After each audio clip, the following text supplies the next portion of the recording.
شهد العالم خلال العشرات السنين الماضية العديد من حوادث الطائرات،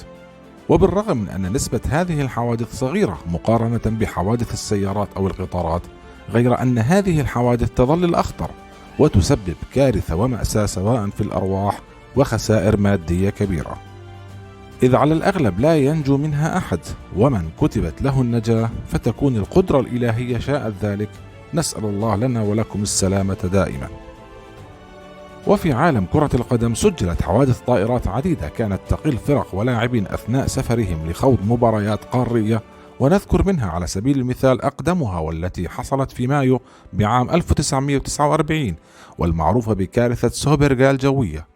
والتي كانت تقل نادي تورينو الإيطالي العائد من البرتغال، حيث تسبب الضباب الكثيف وعدم وضوح الرؤية بارتطام الطائرة بكنيسة في مرتفع سوبرغا القريب من مدينة تورينو الإيطالية وتحطمها، مما أسفر عن مصرع جميع ركاب الطائرة البالغ عددهم 31،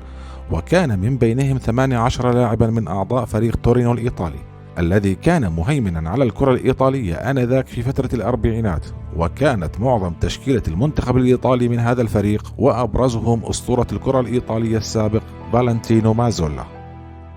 والحادثة الأخرى تلك التي حصلت بإبريل من عام 1993 والمعروفة بكارثة الجابون الجوية، والتي كانت تقل أعضاء منتخب زامبيا المتجه إلى السنغال لملاقاة المنتخب السنغالي ضمن تصفيات كأس العالم 1994. وقد توقفت الطائرة في مطار العاصمة الجابونية ليبرفيل، وبعد إقلاعه من المطار بقليل اشتعلت النيران في محرك الطائرة، والتي انتهت بنهاية مأساوية بسقوطها في مياه المحيط الأطلسي قرب السواحل الجابونية، وأدت إلى مقتل جميع ركابها 30 منهم 18 لاعبا من أعضاء منتخب زامبيا.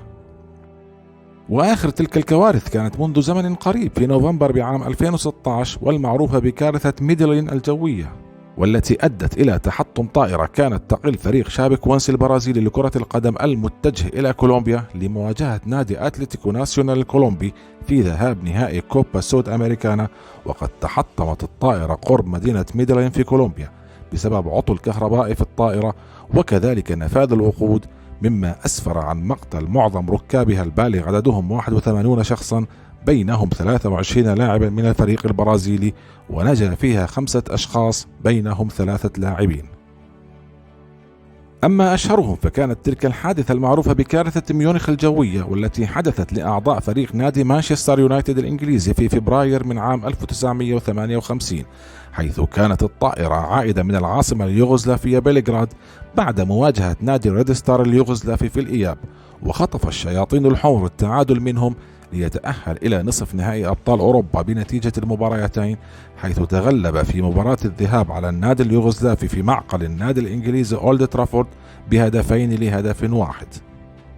وأثناء عودة الطائرة من بلغراد توقفت في مطار ميونخ بألمانيا للتزود بالوقود، وكانت مدينة ميونخ في وقتها مغطاة بالثلوج،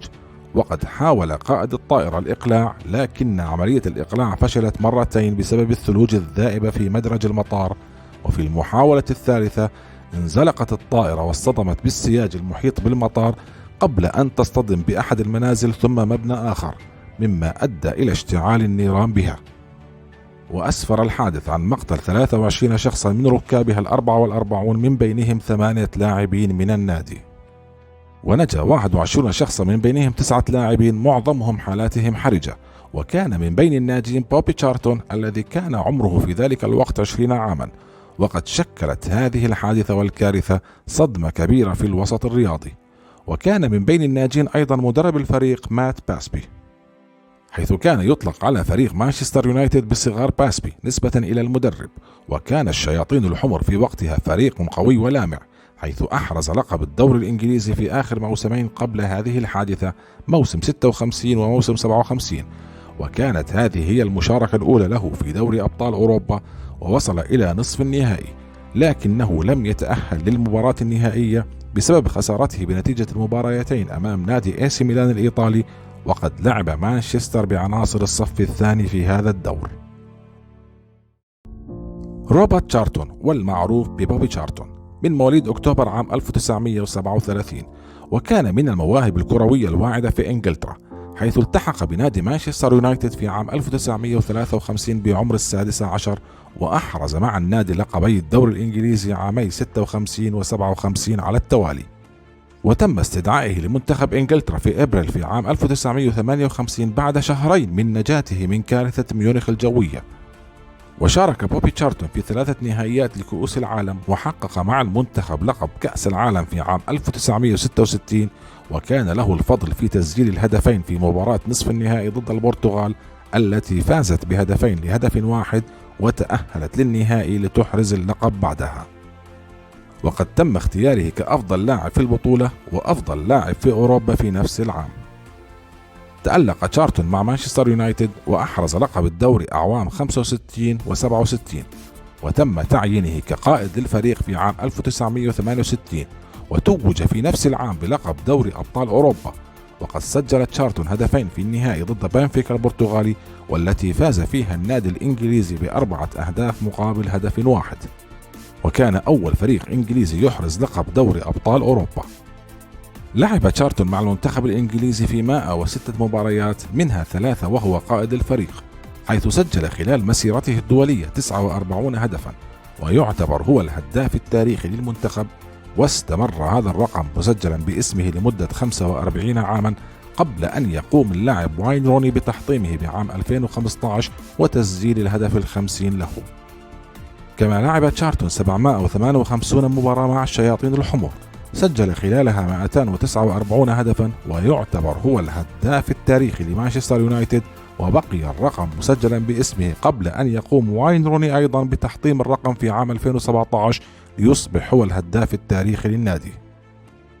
اعتزل بوبي تشارلتون اللعب في عام 1973، ثم عمل بعد ذلك كمدير فني ومدير لاعبين في نادي بريستون نورث إند لمدة عامين قبل أن يستقيل في عام 1975.